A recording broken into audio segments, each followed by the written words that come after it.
LinkedIn Live. I know we've had a number of truly special guests over the last several months, and today we have two more. We are very fortunate to have Ken Blanchard and Randy Conley, who work together at the Ken Blanchard companies, but both have their own stellar careers. Ken, as I'm sure many of you know, is an iconic author of more than 65 books, including The 1 Minute Manager, which I think is how most of us came to know him and his wonderful work. Combined sales of over 23 million copies. And yes, I have more than one of those on the bookshelves behind me and on my Kindle. He was inducted into Amazon's Hall of Fame as one of the top 25 best-selling authors of all time. And that's without writing anything that had any bodice ripping in it. So a complete applause to you, Kim Blanchard. Randy Conley, who is the Vice President and Trust Practice Leader and VP of Client Services for the Blanchard Companies, is also an Inc. Magazine Top 100 leadership speaker. And he's a contributing author of 3 books, and he has an award-winning blog, Leading with Trust. So I would say Randy Trust Conley is how we might think of you. And this blog has influenced more than 4 million viewers since its inception. So super excited to get to talk about my favorite topic, which is leadership, with two people who are as well-versed as the two of you. So maybe we could just start by hearing a little bit about how did this book evolve, this particular book, and how did you create it together?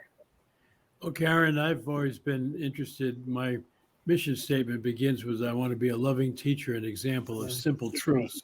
So I've been looking for simple truths for a long time, and I've become a big fan of servant leadership. And Randy and I were talking is that servant leaders build trust, and trust is a key part of servant leadership. And so we thought, wow, that would be kind of an interesting combo to do. And what are the key learnings from that? And we ended up having 26 simple truths on servant leadership and 26 truths on trust, and they kind of go together. Isn't that right, Randy? Yeah, we like to joke around and say trust and servant leadership go together like peanut butter and jelly. They just fit together hand in glove. And I've had the privilege of working with Ken for going on 26 years now, and he's been one of my life mentors as well as leadership mentors. And I've sort of grown up on Ken's philosophy of let's make the complex topic of leadership simple, practical, and actionable, right? Just because something is complex doesn't mean that it has to be complicated. We think leaders get in our own way too often and we overcomplicate, what is really some fundamental, simple things about leading people. Yeah. Well, I love the fact that this book, and I just wanted to show it to people so you'll have a visual and you'll remember the simple truth of leadership. I love that it's broken into 52 sections. Obviously, there was a grand design behind that because, yes, even I know 52 weeks of the year. So it's a wonderful way to sort of take a deep dive on principles one at a time. Although I could highly recommend reading all the way through the book the first time because there's so many gems in it. How do you see, beyond how they read it, how would organizations and leaders use this book to help them thrive and be more effective? Well, we thought with the 52, they could take one simple truth a week if they wanted and share it with their people, or more than that. And what we're finding is that it's really working out great for managers because it's kind of a leadership training program in a simple way. Let's take this concept or this, and what do you think? How does that apply or not apply to what we're doing? And so it just has created a lot of dialogue, I think, don't you, Randy? Yeah. In addition to it being laid out in 52 simple truths, one that you could focus on each week, we included a discussion guide in the back of the book with 24 discussion questions that leaders could use with their team. And we recommend that regularly in your team staff meetings, pick a topic, pick one of the simple truths, or go to one of the discussion questions in the back of the book and talk to your team about how are we embodying or not embodying this simple truth of being a servant leader, being a trusted servant leader. So it's a very user-friendly book to really just help you grow deeper. And as you like to say, Karen, move to that upper right quadrant, of being the best leader that you can be. Yeah. In many ways, it really kind of summarizes what we've been doing in our company for over 40 years. And it's most all the key concepts we teach are in there. Yes, and it's simple without being simplistic. I think that's a trap that many leaders or many authors who try to simplify this topic fall into. And yet there's nothing simplistic about this book. They're all actionable insights. And I think that action begins, as you say, with dialogue. And I think teams can't have too much of that. And simple does not equal easy. Correct. Right? Just because something is simple doesn't mean that it's easy to do. In many ways, a lot of the topics we talk about, they're sort of, leadership 201 or 301 topics, right? That really stretch you as a leader. So we think that there's a whole range of wisdom there, simple truths, from first-time managers stepping into a leadership position to a seasoned executive who needs to be reminded about these simple truths. Yeah. I can imagine that someone could read this as a beginning manager and get a lot out of it, because we're always just looking for information at that stage, and that a more seasoned manager leader could read this and get just another layer out of the information that's in here. It's very deep. To give you an example of that, I was working with a client yesterday in Columbus, Ohio, and we were talking about servant leadership. And I made the point, one of our simple truths in the book is distrust is not the opposite of trust. The opposite of trust is control.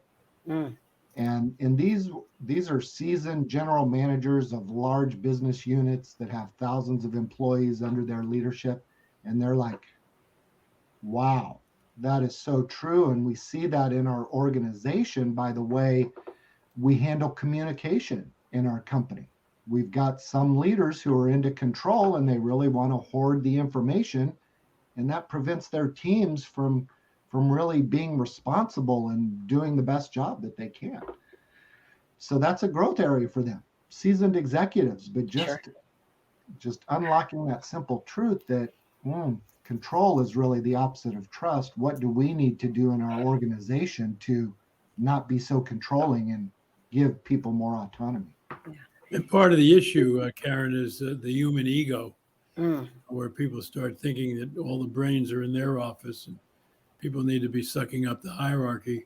And the big, simple truth, I think, of all we have is that leadership is about we, not me. And how do you really work with your people to bring out the best in them? It's not about you, which Rick Warren, leads off his book, Purpose Driven Life. And it's so true. It's not about you, it's about your people. Yes. So as leaders and managers try to change their style, right, maybe perhaps to be one that's less controlling, as you were talking about, Randy, oftentimes in my coaching consulting practice, you'll see a leader who has an aha moment, as these leaders did that you were speaking with, where they're like, okay, the thing that worked for me in the past was awesome, but it's not the thing that I need to do going forward. We can quote Marshall Goldsmith there, but what got me here won't get me there. So I need to make a change in my behavior. But often there's a tendency to go too far on the other end of that spectrum. And so you have to have sort of some feedback mechanisms in place so that you keep people sort of at the point on that continuum where you want them to be. What advice do you give to keep people, or to sort of make sure that people end up at the right place when they're trying to make this move to being more of a servant leader or to be more trusting with their employees? Well, one of the key things is that one of our simple truths is about having boundaries. A lot of people think boundaries is about control, but it really is, sort of setting the boundaries. We have our favorite saying we got from a colleague, Alan Randolph, about the river without banks is a large puddle. The big banks, there's two parts of servant leadership. The leadership part is vision, direction, values, and goals. And that's the boundaries, because people need to know where you're headed and what you're doing. And that's the responsibility of the hierarchy. It doesn't mean you don't involve your people, but if they aren't clear what they're being asked to do and what good behavior looks like, shame on you. But once that's done, now you move to the servant part of servant leadership. Now you philosophically turn that pyramid upside down. And now you work for them. Your job is to help them win, help them accomplish their goals and live according to the vision and values. Yeah, I think another Simple Truth, Karen, speaks to that issue. And it's the simple truth that says servant leaders love feedback. Yes. And one of Ken's early colleagues, his name was Rick Tate, he coined the phrase, feedback is the breakfast of champions. And imagine that if we as leaders truly thought of feedback as a gift, right? What happens when someone gives you a gift? You receive it, right? You're like, oh, you're overjoyed. You're like, thank you for thinking of me, right? That was so thoughtful of you. You rush to open it up and see what's in there, right? Too many leaders treat feedback as that white elephant gift that they don't want, right? Yeah. That they want to just push to the side. But when you as a leader can view feedback as a gift, and I think it's really important to have truth tellers in your circle, right? People that will give you sort of the unvarnished truth, that are not afraid of damaging your ego, and they can tell you like, hey, Randy, you swung the pendulum too far, in your effort to do whatever, you sort of overcompensated. You might want to consider bringing it back. If we have those truth tellers in our lives, I think that really helps us, keep things in a harmonious state. Yeah, absolutely. We have to stop thinking about feedback as something that happens at the annual performance review, where we're getting told what we did wrong, which is when most of us get our feedback, right? Either on the way out the door when we're told what we did wrong, or at the annual performance review when we're told what we did wrong. We should have been told 9 months ago and we could do something about it. Exactly. And feedback is truly a gift. I imagine in your consulting, you do this as well, but when I do 360 assessments with people, it's all developmental. And it is a gift of someone else's time to share their perception of the impact of your behaviors. And there's nothing in that, shouldn't be anything in that except gratitude. Or as Ken said, you have to take this ego, which we all have, and just tell it to step aside for a moment while we take in this gift. Yeah. Yeah, and that's why another thing we always say is 1 + 1 is greater than 2. Yes. And you need to share with your people is that we're really a team, and I want to share that my vulnerabilities, my things that I get concerned about, and I need your help on, and I'd like you to do the same. And a lot of people think that, boy, if you kind of share with people what you don't know or anything, they're going to think, why is this person a leader? No, they're going to get excited. This is going to be a fun group to work with. I did a book with Colleen Barrett, who took over the presidency of Southwest when Herb Keller was sent down. And she has a great saying that people admire your skills, but they love your vulnerability, because if you're willing to show that you're vulnerable, they can be the same. But together, we're going to be a lot better than two. Yeah, absolutely. Love that. So I'm curious. I think people get out of bed in the morning for the most part and start the day with wanting to trust and wanting to be trusted. But we know people have experiences in their lives that sometimes get in the way of that being able to happen so easily. Randy, what advice would you give people who are having a difficult time either breaking through their own resistance to trust and trusting, or perhaps you're trying to lead someone who's having some difficulty with that? Because that can really, in addition to being difficult for the person, can really disrupt the whole team's efforts to move in this direction. Ernest Hemingway has a famous saying where he said, the best way to find out if a man is trustworthy is to trust him, right? And it touches on a key element of trust, and that is trust involves risk, right? If you are entrusting someone with your time, your money, whatever it may be, there's a risk involved. And if there was no risk, that would be a sure thing, a guarantee, right? We would take that bet in Vegas every single day.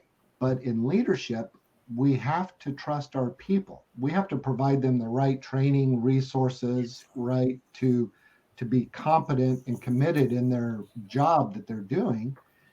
But when they're there, we need to move into a delegating style as leaders to let our people be in control of their goals and do what they know how to do.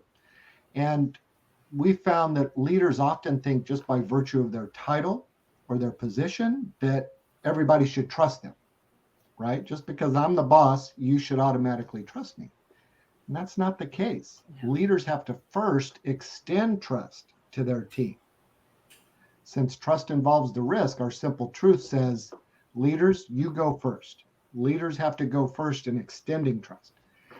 And if you struggle with that as a leader because you have a low propensity to trust for whatever reason, and that's a whole separate conversation we could Yes. have, which is very interesting. I advocate taking measured steps, right? Find a lower risk situation where you feel comfortable extending trust and do it. Take that risk. 9 times out of 10, people are going to prove themselves trustworthy, right? Nobody, like you were saying, Karen, nobody rolls out of bed in the morning and says, Right. I just can't wait to break trust with everybody I work with today, right? Yeah. So start small, the old baby steps thing, right? Gradually over time, extend more trust as people show themselves trustworthy. We're not suggesting, willy-nilly blind trust, measured trust based on a person's trustworthiness. And you can learn to grow more comfortable engaging in that risk of trust. Wonderful. You want to be careful, though, with trust is that you don't abdicate, because as you trust people, you ought to also make sure that you and they are clear on what they're working on and what good behavior looks like, so that you can wander around and catch them doing something right. Of all the things. Where have we heard that before? Yeah, of all the things I've written over the years, if somebody says I'm taking everything away, Blanchard, but one concept, I'd probably hold on to the second secret of the 1-minute manager, which is to catch people doing things right and accent the positive. Most people, when you wander around, they think you come there to catch them doing something wrong. And a lot of times people delegate and then they disappear until something goes wrong, and then they fly in, make a lot of noise, dump on everybody, and fly out. We call that seagull management, and you see a lot of seagulls flying around. Now, that's going to be my new term coming up. I'll use attribute, but seagull management, that's great. And I think there's responsibility on both sides, right? I remember sitting in a CIO's office once, and his phone rang, and he said, I'm not answering that. This guy only calls me when he has a problem. And he said, I just don't want to deal with that right now. I'm like, okay, so A, you need to get out and be with him more when he's not having a problem. But he also needs to know, right? Because he probably thinks he's saving you time by only calling you when something is so insurmountable that only he can deal with it.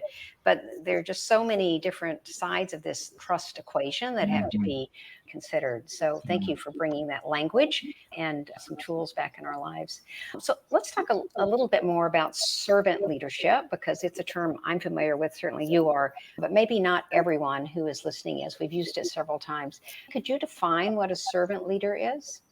Well, a lot of times people think when you talk about servant leadership, you're talking about the inmates running the prison or trying to please everybody or some religious movement. No, all servant leadership emphasizes is we rather than me, because you're there to serve. What are you trying to serve? Well, you're trying to serve the vision, values, direction, goals, what we're trying to accomplish.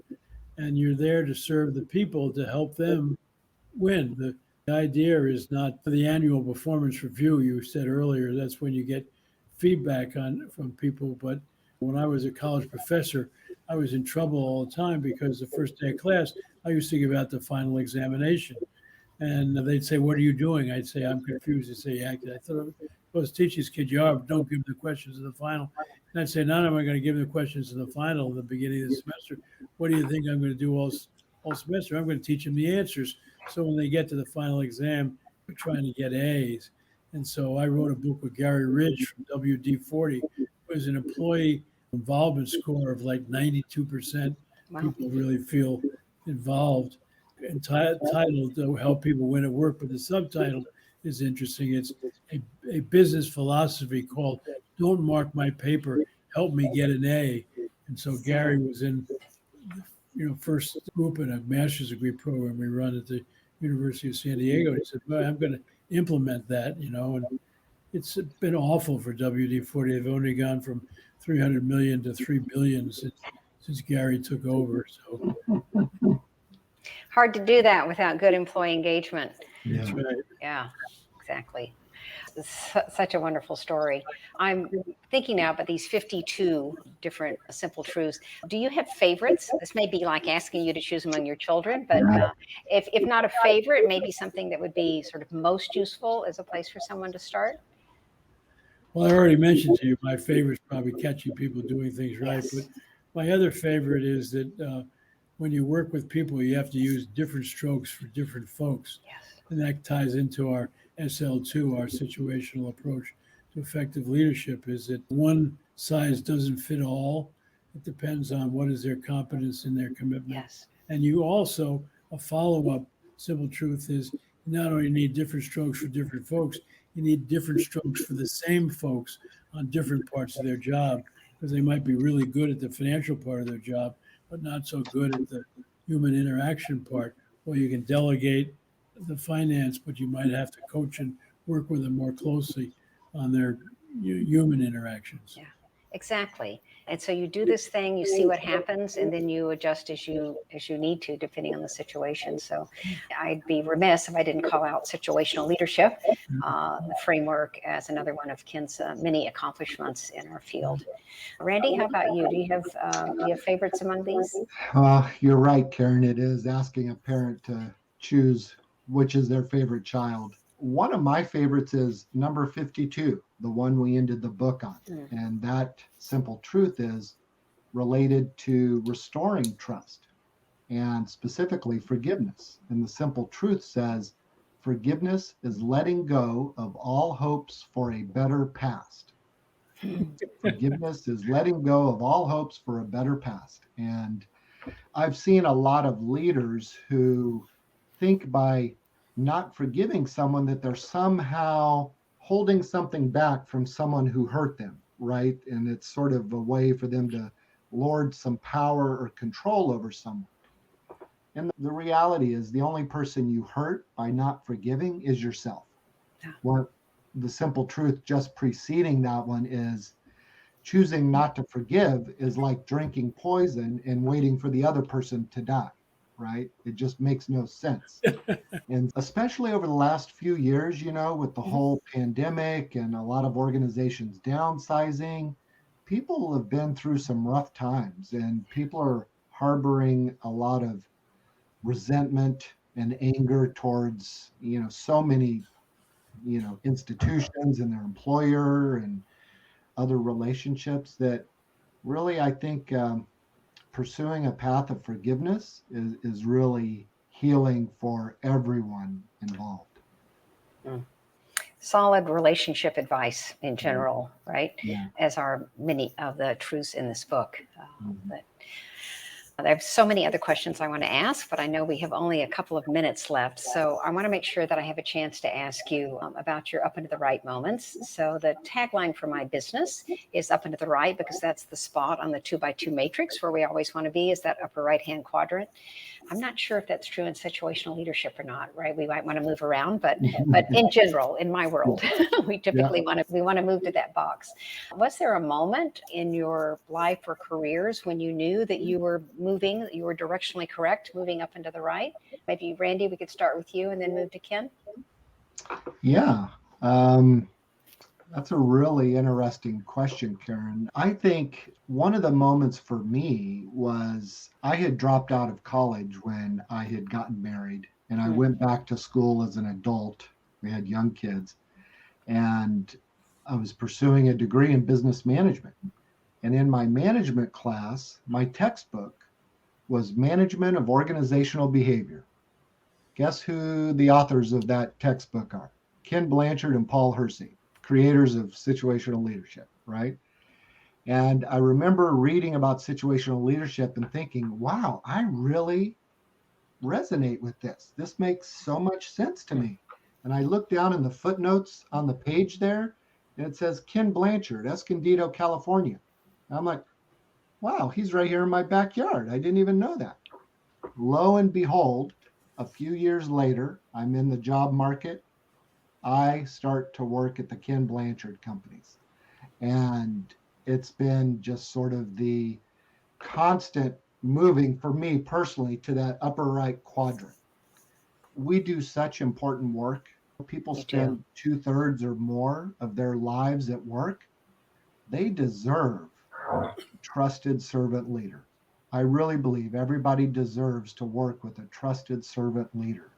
And so we get to help people do that every day, become better leaders, have a better experience at work. And I feel like I'm in that constant pursuit of moving to the upper right. Yeah. And moving those clients along with you. It's a wonderful, wonderful story. Thank you. Ken, how about for you? Well, I had a great mentor in my father. He retired as an admiral in the Navy, and never forget, I won the presidency of the 7th grade in New Rochelle, New York. And I came home and I'm all pumped up. And my dad says, Ken, now that you're president, your leadership training should begin. Now you're president, don't ever use your position, because great real leaders are great, not because they have power, but because people trust and respect them. He said it's a myth in the military, it's my way or the highway. Right. He said, sure, in battle, somebody's got to call the shots. But if you act like a real big deal all the time with your men, they will shoot you before the enemy. And and so he started to be my mentor, and I started, doing student leadership positions and all. And then when I got in college, I started as a government political science major and studied we had the Clinton Rossiter wrote a book called The American Presidency, and it's a great course studying the leadership style of presidents. And Andrew Hacker had a whole book on looking at Congress and all, and I just got fascinated by leadership, and so ended up getting a master's in sociology and a doctor's degree in leadership, and then just took off from there. Wow. What wonderful stories. I'm not going to pat myself on the back for this question, but I get the most interesting stories out of people. Thank you both for sharing those sort of seminal moments that you had in terms of your journey. I just want to remind people that are watching that we're talking about simple truths of leadership. Let me get this right here with Ken Blanchard and Randy Conley, who are two true thought leaders in this field. I just want to thank you both for sharing your time and all of your wisdom with us today. And again, just so appreciative that you wrote this book, which I found eminently useful. And you can be sure I will be selling copies for you as well. Good. Well, thank you so much. Take good care. Great to be with you, Karen. Thank you, Karen.